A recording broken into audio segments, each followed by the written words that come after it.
பாஜகவின் மானத்தை காப்பாத்தின மோடிய தீய சக்தி, கொள்கை எதிரிங்கிறாரு. வரும்போதே வாரிசு அரசியல், சஞ்சய் காந்தி செத்த பிறகு ராஜீவ் காந்தியை கொண்டு வந்த, எமர்ஜென்சியை கொண்டு வந்து மக்களை கொடுமைப்படுத்தின, போபல்ஸ் ராணுவ தடவாளத்தில் ஊழல் பண்ணின வாரிசு அரசியல் ஊழலின் மொத்த உருமான ராகுல் காந்தியை யோகியன்னு பேசுறாரு. அப்போ இவரு 26ல சக்தி ஆனா 29 மோடிக்கு எதிராக ராகுல் கூட தான் நிற்பார். அது ஸ்டாலின், ராகுல், விஜயனி கூட நிற்கலாம். அப்ப என்ன விளக்கத்தை சொல்லுவாரு?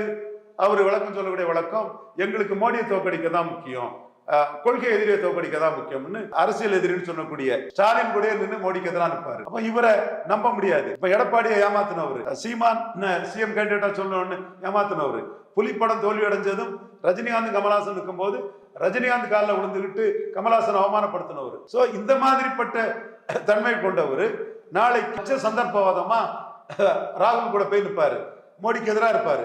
சோ இவரை 2026 அடிச்சு நொறுக்கிறணும், போல்ஸ் ஆகக்கூடாது.